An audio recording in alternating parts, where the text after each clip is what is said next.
पिला माने तुम समस्त को यही अध्याय को स्वागत करी मु गोटे से कृष्णंकर भजन गाउछि तापर आमे कलामाणिक प्रसंग को जीवा। दुखी धन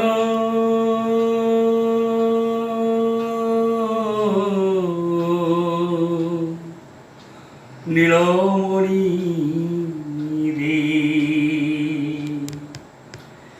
माँ बोली किए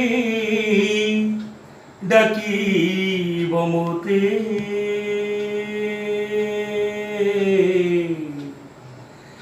दुखी धन नीलमणि रे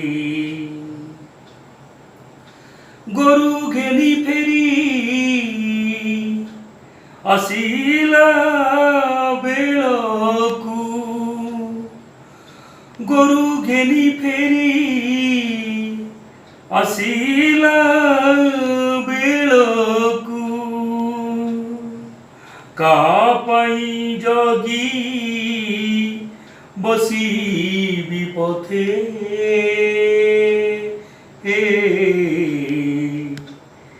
दुखी धन नीलमणि रे माँ बोली किए डाकीब मोते दुखी धन नीलमणि रे। पिले कवि अभिमन्यु सामंत सिंगार अति सुंदर एवं स्पष्ट भाव में पंचम पदटी को आलोचना करने को जाई कहिसंती जी मृद काले तुमहर एक नंदन हृदताप विनाशने तु हरिचंदन वृद्ध काल तू मोर होचु गोटे बड़ी सन्तान तुम पाखरे थिले मते अनेक आनंद मिले असीम आनंद मिले असीम सुख मिले मो हृदय शीतलतार पूर्ण हो जाए जहाँकि मो असीम सुख प्राप्त करिथाए मो हृदयर ताप को विनाश करी तू शीतलता प्रदान करिथाउ माता यशोदांकर सते जेपरि श्रीकृष्ण हरिचंदन सदृश थिले। वास्तविक विदग्ध कवि अभिमन्यु सामंत सिंगारंकर उद्धृतांशटी हृदयस्पर्शी हो पारिछि।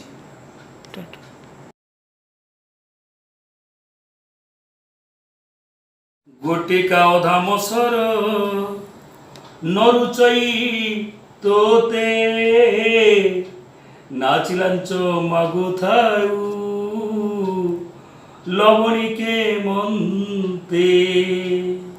एठारे कवि अभिमन्यु सामंत सिंगार अति सुंदर भाव में वर्णना करने को जाई कहिसंती जी माता यशोदा एठारे भावुचंती मो पुअर फेरिबा विलंब होउची काहे बणरे मो पुओ को भीषण भोक हो मु गोटिका अधाम सर बा मिठा राबिडी सर इत्यादि जिते देले भी मो पुओ को रुचे नहीं आ घर ता घर बोली लवणी चोरी करे एवं लांच मागी खाई थाए एभली भावी माता यशोदांकर व्यस्तता बढ़ी जाइछि। एठारे कवि वात्सल्य रस को प्राधान्य दे उर्दूतांशरे सुंदर भाव में वर्णना करिसेंती।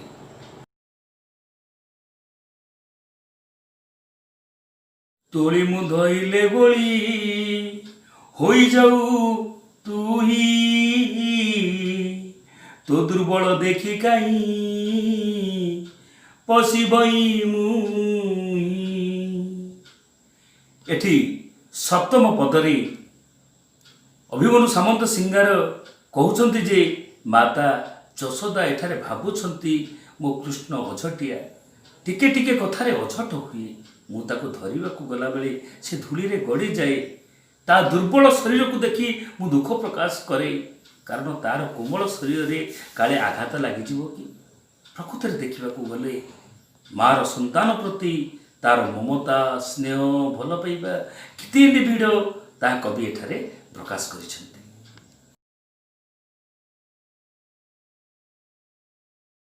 डाकी नील भांति बोली डरु थाऊ बने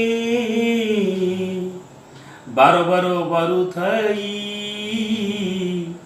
ଯିବା ପାଇଁ ବନେ। ଏଠାରେ କବି ପ୍ରକାଶ କରିବାକୁ ଯାଇ କହୁଛନ୍ତି ଯେ ଶ୍ରୀକୃଷ୍ଣ ଯେତେବେଳେ ଶିଶୁ ଅବସ୍ଥାରେ ଥିଲେ ସେତେବେଳେ କଂସ ଅନେକ ରାକ୍ଷସମାନଙ୍କୁ କୃଷ୍ଣଙ୍କୁ ମାରିବା ପାଇଁ ଗୋପପୁରକୁ ପଠାଇଥିଲା। ମାତା ଯଶୋଦାଙ୍କ ମନରେ ଭୟଜାତ ହୋଇଛି। ତାଙ୍କର ପୁଅର ଯେଉଁ ସୁନ୍ଦର ରୂପ, ସେ ସୁନ୍ଦର ରୂପକୁ ସମସ୍ତେ ଲୋଭ କରନ୍ତି, ବିଶେଷ କରି ବେଶୀ ଡାହାଣୀମାନେ ବେଶୀ ଲୋଭ କରନ୍ତି। ଅନ୍ଧକାର ସମୟ, ଏହି ସମୟରେ ମୋ ପୁଅ ଭୟ ପାଉଥିବ। ଅଝଟିଆ ପୁଅକୁ ଯେତେ ବାରଣ କରୁଥିଲେ ସୁଦ୍ଧା ସେ କଥା ମାନେ ନାହିଁ, ସେ ବଣକୁ ଗାଈ ଚରେଇବା ପାଇଁ ଚାଲିଯାଏ। ଏଠାରେ ବିଦଗ୍ଧ କବି ଅଭିମନ୍ୟୁ ସାମନ୍ତ ସିଂହାର ମାତୃ ହୃଦୟର ଅନାବିଳ ସ୍ନେହକୁ ପ୍ରକାଶ କରି ଉଦ୍ଧୃତାଂଶଟିକୁ ସରସ ସୁନ୍ଦର ଏବଂ ସୁବଦ୍ଧ କରିଛନ୍ତି, ଯାହାକି ଏଠାରେ ପ୍ରକାଶ ପାଇଛି।